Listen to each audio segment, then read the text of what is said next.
Hello guys, welcome back to TechDose, and in this video we will look at reschedule meetings for max free time 1 problem, which is from Leetcode number 3439. Let's now read the problem statement. You are given an integer event time denoting the duration of an event where the event occurs from time t equals to 0 to time t equals to event time. You are also given two integer arrays start time and end time, each of length n. These represent the start and the end time of n non-overlapping meetings where the ith meeting occurs during the time start time at I, end time at I. You can reschedule at most k meetings by moving their start time while maintaining the same duration to maximize the longest continuous period of free time during the event. The relative order of all the meetings should stay the same and they should remain non-overlapping. Return the maximum amount of free time possible after rearranging the meetings. Note that the meetings cannot be rescheduled to a time outside of the event. Okay, now let's look at the example. In the first example, event time equals to 5 and k equals to 1. The event time is denoting that you have the timeline starting from 0 to the given event time 5. The timeline always starts at 0 in this problem. Now all the meetings schedule must happen in between the time of 0 to event time, okay, which is the min and the max time. The k value equals to 1 says that the maximum number of meetings that you can reschedule. The start time 1 comma 3 says that there is a meeting starting at 1 at time 1.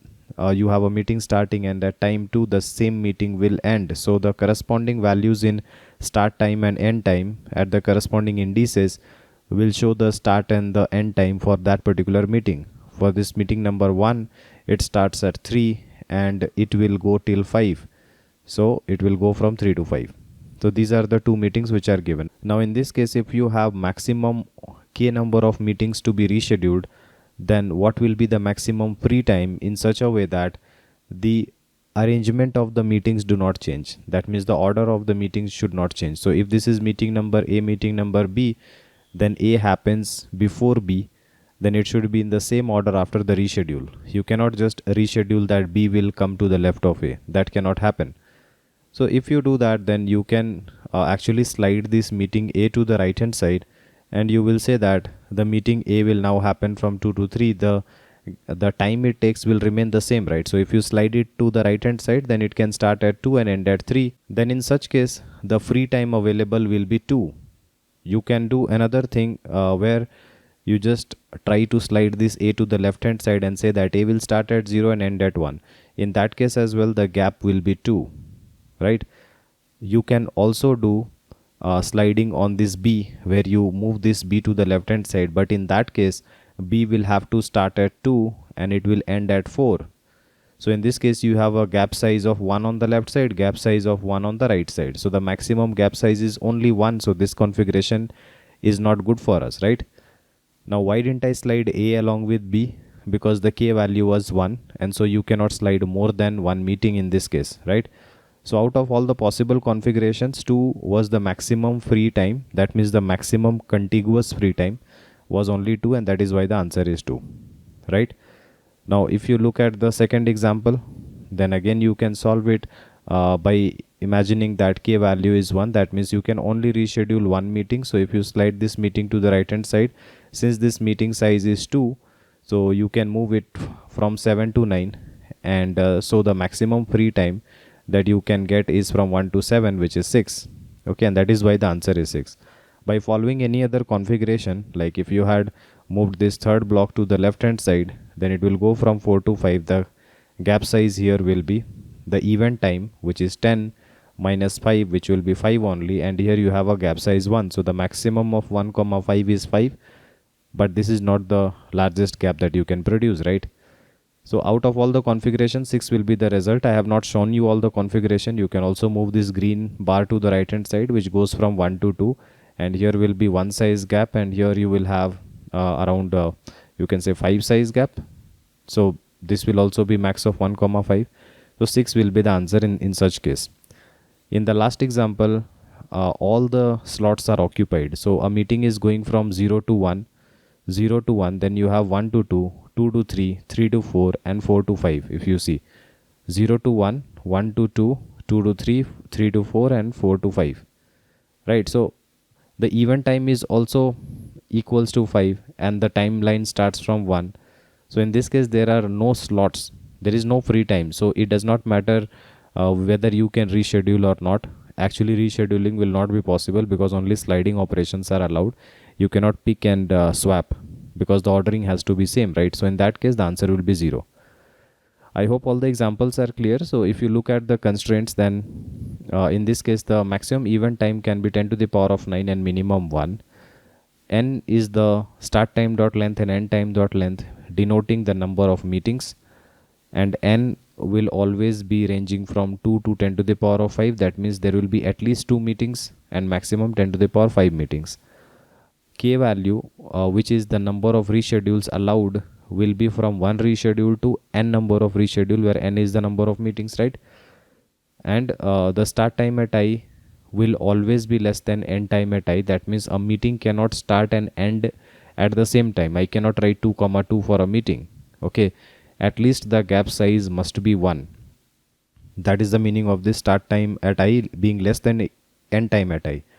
And also start time at I, end time at I being greater than equals to 0 and less than equals to event time denotes that the entire timeline on which we will be working will range from 0 to event time, where event time is the maximum limit and 0 is the minimum limit. And if we have meetings in the middle, then we can push the meeting at most till 0, and if we push on the right side, then we can push to at most event time. We cannot go beyond event time or 0, right? That is the meaning. Event time at I being less than equals to start time at I plus 1, where I lies in the range of 0 to n minus 1. So this says that whenever a meeting ends, then only a new meeting can start. A new meeting cannot start before a meeting has ended. Okay, so this denotes non-overlapping intervals. So this is saying non-overlapping intervals, right? Now after going through all the constraints, we can make out that if you write an n square algorithm, that will be 10 to the power of 10 number of operations we always require to solve in 1 second, which is less than 10 to the power 8 operations. So n square will not pass, and nk algorithm will also not pass because k's maximum value is n, which is again 10 to the power of 5. So this will also be 10 to the power of 10. So we need to solve it in n log n algorithm or n log k algorithm or something better than that. Okay. So just by looking at the entire constraint section, we can make out what is the expected time complexity, and based on that we can actually figure out one of the algorithms. Now let's look at some observations. In this case, the relative ordering of the meetings should remain the same as mentioned in the problem, and they must be non-overlapping. According to the constraint, initially they will be non-overlapping, and after sliding as well they should be non-overlapping. Now let's take an example. So I have taken an initial configuration which is given where the minimum time is 0 and the event time is 30, and there are 4 meetings already given.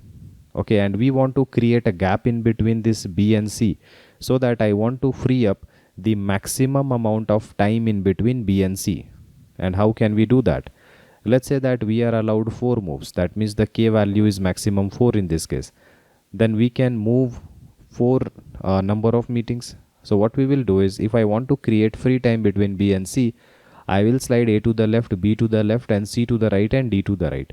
And if I happen to do that, then A and B will go to the extreme left and C and D will go to the extreme right, and the gap in between will be 22 minus 5, which will be 17.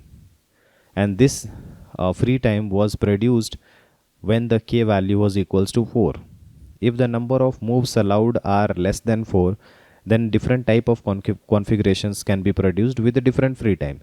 Now let's say that again I want to create free time between B and C, but now the k value is equals to 2. That means maximum 2 moves are allowed. We can do less than 2 moves, but maximum 2 moves are allowed. And if I do that, then one way to actually create the gap is by moving both A and B to the left hand side. So if you move this both A and B to the left side, then this will be the configuration where A and B go to the extreme left, whereas C and D remain at the same place. And now there are 3 free times available. 3 free times available. This gap is 6, this gap here is 3, and this gap here is you can say 8.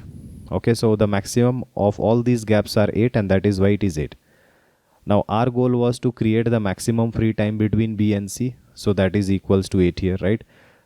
If I would have followed another configuration where I say that I will be pushing B to the left and C to the right because maximum reschedulings allowed are 2, then in that case A and D will not move. So A and D will remain at their initial place, and B will go to the left and hit this A, and that is why it is actually ranging from 4 to 7 after the reschedule, and C will go to the right hand side and hit D, so it will be ranging from 16 to 20. Okay, so the free time that you got in the middle is equals to 9, okay, which is 16 minus 7. Another configuration could have been to move both C and D to the right hand side, and so you will get C and D to the extreme right, whereas A and B will remain at the same place, and in that case the free time will be equals to 12, 22 minus 10. So these are the possible arrangements if I have k value equals to 2, and if I want to create the maximum gap that I can produce in between the B and C. Now in order to get to the goal of the problem, that is about finding the maximum free time, we can repeat this process for all the slots. We can repeat this process for the first slot, where we try to maximize the first slot gap. We can move A and B to the right side. We can maximize the gap between A and B, maximize the gap between B and C, between C and D, and even in between D and the event time if possible. This condition will only come when the end of the last meeting is actually less than the event time. That means there is a gap and we can try to maximize it, right? So out of all these possibilities, one of them will definitely give you the maximum free time, and that should be our goal to solve. Okay, so this is some idea that we got from the problem. Now let's see about how to calculate the maximum gap. Now in this case, I have given a simple arrangement of 4 meetings going from 0 to 30, and if I try to find the maximum free time, then I have already given you the result for k equals to 2, that the maximum free time will be 12, and this is the possible configuration where if I create the gap in between B and C, and if I decide to move C and D both to the right hand side, then this will give me the maximum gap equals to 12. But if I can produce something like this, then it will always be possible to choose the same or some other slot in such a way that I will be moving all the last moved blocks always to the left hand side. That means I can always move the blocks to the left hand side and get the same maximum free time. Okay, because if I choose to expand in between 24 and 30, then C and D will now be moved to the left hand side and they will be sticking to this block B, and so in that case as well the free time is going to be 12. And why did this happen? Why did we get the maximum free time as same here? Because if you just think about the movements, how the movements are actually happening. If let's say that you had moved this block B to the left and C to the right, and the k value was equals to 2, if this gap here was equals to P, this gap here was equals to Q, and this gap here was equals to R. If C goes and sticks to this D, okay, if C goes and sticks to this D, something like this, then the R gap will be shifted to the left and will join this gap Q. Okay, the Q and the R gap will now join together, and this will become Q plus R. And for the same reason, if this B moves to the left hand side, it will go and stick to this A, and so this P gap will actually right shift, and so since it right shifts, it is now joining with the pre-existing Q gap, and so it will now be resulting in P plus Q, and Q had also joined R, right? So the entire gap from this point onwards till this point will be equals to P plus Q plus R. Okay, so when you create a gap in the middle, let's say by moving B to the left and C to the right, it will create a total gap of P plus Q plus R. Now it does not even matter about how you create this gap, whether you move it to the right or left. If it is contiguous, then it will always be added. Which blocks have you moved? You moved the blocks B and C. if you choose the same blocks to be moved irrespective of the direction, and you create contiguous space, like let's say I choose here for the gap to be produced, and the last and the last time which I tried to produce the gap between B and C, I had moved B and C. Now if I try to create the gap between C and D and again choose the same blocks to be moved B and C to the left hand side, then you will see that B and C will actually join this part, this portion, right? And the entire gap, which is P plus Q plus R, will come together, and the B will stick here till this part, and the C will also stick till this part, and the gap in between will become P plus Q plus R. Okay, so if the same blocks are moved irrespective of the direction, the contiguous space that you get will always remain the same. Therefore, if I have a configuration where I got the maximum free time by creating the gap in between B and C by moving some blocks to the left and some other blocks to the right hand side, then I can always make the statement that the maximum gap can be produced by moving all those same blocks to the left hand side. Let me again give you a vague idea. If you have these blocks and there were two walls, and if you can move this A, B, C, D in such a way that A and B both move to the left and C and D both move to the right, and this gap was P, Q, R, S, T. If you moved all of them in this configuration, then A and B will move to the left hand side, and C and D will move to the right hand side and get stuck to the wall, and the gap you get in the middle will always be P plus Q plus R plus S plus T, because all the white spaces will join together. And if I again want to get the same gap, I can get the same gap by pushing all these blocks to the left hand side from the right extreme point, and I will say that A, B, C, D will all be coming to the left hand side. A, B, C, D all coming to the left hand side and hitting the wall on the left hand side, and the gap in between that you get will always be equals to P, Q, R, S, T summation, right? So this is the main thing to figure out in this problem solution, that I don't need to try about all the configuration, but if I have just figured out this this intuition that I can just try to move all the k number of blocks to the left hand side and still it will give me the maximum free time for that particular slot, then I have to do it for every slot and I will get the result. Okay, so it is always possible to get maximum free time configuration by moving k blocks to the left if movable, and we need to try for all the gaps to maximize the free time. Now I have shown you for moving to the left hand side. You yourself can also move all the blocks to the right hand side and solve the same thing. Okay, now let's apply what we have learned in this maximize free time solution. So I have taken exactly same example, and in this case I will be given the start time and end time. If you look, we have actually 4 meetings, but we have 5 inputs. Actual input was 4 size, but I have appended a 30-30 which is for the end timer. Now I have appended it so that it also creates a slot. It takes care of the last slot, and the last slot will always be present if the end time of the last meeting is less than the event time. If that is the case, then I will be pushing the event time as both the start and end time so that the last slot is covered. Now I can try to find out the maximum sum, and let's say the k value is equals to 2. Now let's see how to maximize each of the slot. So what I will do is, whenever I go to a meeting, then I will add the last k plus 1 spaces.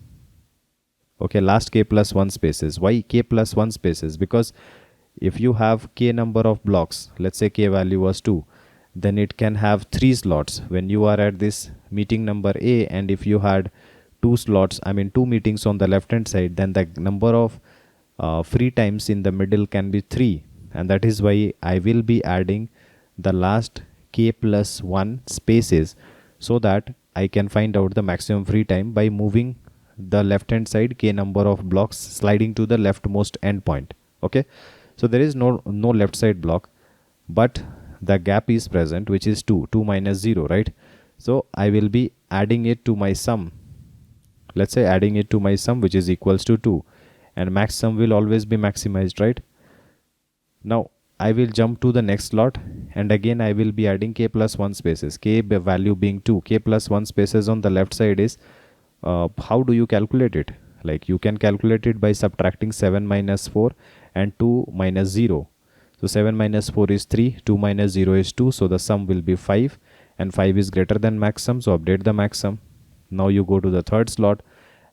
The third slot is, you can calculate the gap. 13 minus 10, which is 3, plus 7 minus 4, which is 3, plus 2 minus 0, which is 2.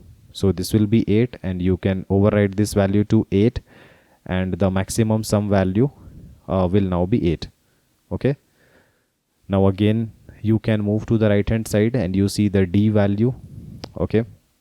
Now in this case you calculate the gap. 20 minus 17 is 3, plus 13 minus 10 is 3, plus 7 minus 4 is actually 3, so this becomes 9. Now you cannot add the last one because I just had to add k plus 1 items, and this becomes 9, so max sum will be updated. When you go to the last item, 30 by 30, this is the last item, right? In this case the last slots will be 6 plus 3 plus 3, that will be 12. So the sum value is 12, so the max sum will become 12, and we are done with all the slots, and so the final answer is going to be 12. Now the goal here is add the last k plus 1 spaces to find the maximum free time per slot. Now if you have understood this solution, then what I'm trying to do is I'm trying to add the gap values while moving from left to right, and as soon as the number of slots are exceeding beyond the size k, then I'm continuously adding all the sum values, and as soon as I'm exceeding the k size, then I'm adding a new value x, and I am removing the last seen value y. That is what I am doing. Like, if you see, the first slot, second slot, and third slot were added, but as soon as I started adding the fourth slot, that means 20 minus 17, then I removed this 2 minus 0. When I was adding this 30 minus 24, then I also removed this 7 minus 4, right? So this is a sliding window. Okay, so this sum we are trying to maintain is a sliding window sum. So we can easily maintain this sliding window sum and optimize the time complexity. Otherwise, if we don't optimize this, then the time complexity is going to be nk, which we already know will give you TLE, because k value can also be maximum n, isn't it? So in this case we can actually make the summation value finding in order of 1 time, so that this complexity will become order of n. So let's see how to maintain the sliding window sum in this case. So if you again take the same example with the start time, end time, and the last slot having added, because the fourth meeting 24 has a time which is less than the end time, right? So let's get started. In this case we have maintained a deck, right, or you can say DQ, and we have a window sum, maximum sum, and the last end that we have seen. In the DQ we will be taking right side as the front side and the left side as the back side. So I will be starting with the first value, which is this position number 0. Okay, now I will be pushing the first sum, which will be the start time minus the last end. The last end value is currently 0, and so the start time minus last end will give you the first slot gap. What is the gap? 2 minus 0 is 2, so push 2 into the DQ, right? You can push 2 into the DQ. The 2 will be added to the window sum, and so the max sum will be maximized, and that will become 2, maximum of 0 comma 2, right? Now the k value here is 2. So if the DQ size exceeds beyond size 2, then only we are going to pop, otherwise we will not be popping, and we go to the next item. But before going to the next item, what is the last end value? It is 4, so update this to 4, and then you go to the next value. Next values, start value is 7, so 7 minus 4 you can take. How do you calculate it? Start time minus the last end. Okay, so this is your position pointer. So 7 minus 4 is 3, so add 3 to the window sum, it becomes 5. Maximize the sum 5 and append the 3 value to the back of the queue. Okay, now the DQ size is again less than k, so it's fine. And now update the last end value to 10, and move the position pointer to 2. Again calculate the gap, 13 minus 10, which is 3. So add 3 to the window sum, this becomes 8. Max sum will also become 8. 3 will be appended to the back of the DQ. And now since the DQ size is greater than 2, so I will be removing it from the front. That means the initial slot will now be rejected. And since we have removed this, we have to also adjust our window sum. So it will be subtracted by a value 2 and this will become 6. Okay. And now update this last end value to 17 and move to the next slot. So find the gap, 20 minus 17 will be 3. So 3 will be added to this 6, it becomes 9. Max sum will be 9 and 3 will be appended. Now again the DQ size is greater than 2. So the front of the queue will be removed, 3. So the sum must be adjusted. So 9 minus 3 will be 6. Okay. And now you update the last end value, which is 24, and move to the next slot, which is this index 4, right? Now in this case, again you calculate what will be the gap. So the gap will be 30 minus 24, here the last end value, right? So it will be 6. So add 6 to it and this becomes 12. It becomes 12, right? And so the maximum sum value will also become 12. Push 6 into the DQ. And now you are done. Now the DQ size is greater than the K value. So remove the front of the DQ and that will adjust the sum value by 12 minus 3, which is 9.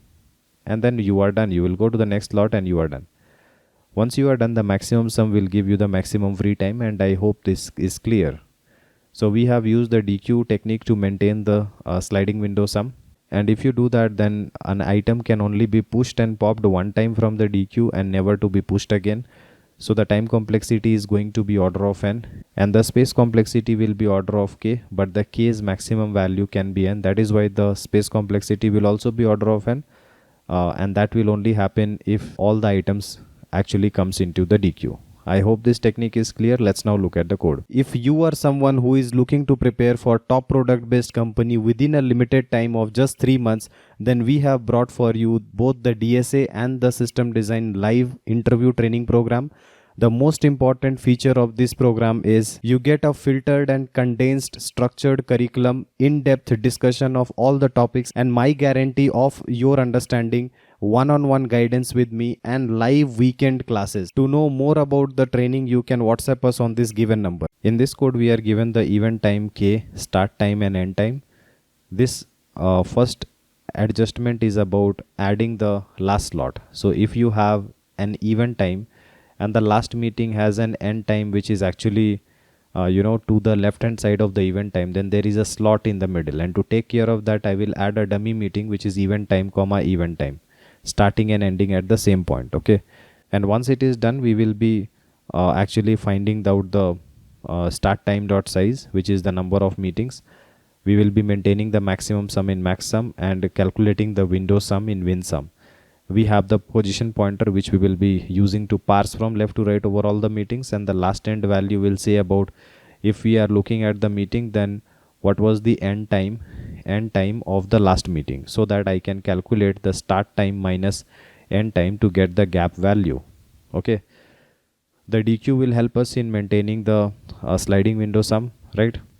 And we will be going through the while loop, and every time we go, we will be appending the current slot into the DQ and adding the same value to the window sum and try to maximize the max sum.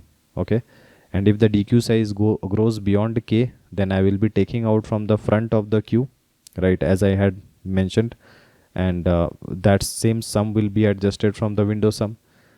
Finally, before going to the next slot, we have to adjust the last end value from the current end value to the next meeting's end value. Okay, and then we go to the next meeting by doing position plus plus. Once the process is over, the max sum will contain the maximum free time. I hope this technique is clear, and if you still have any doubt, then feel free to comment below and I'll try to help you as soon as possible. See you guys in the next video. Thank you.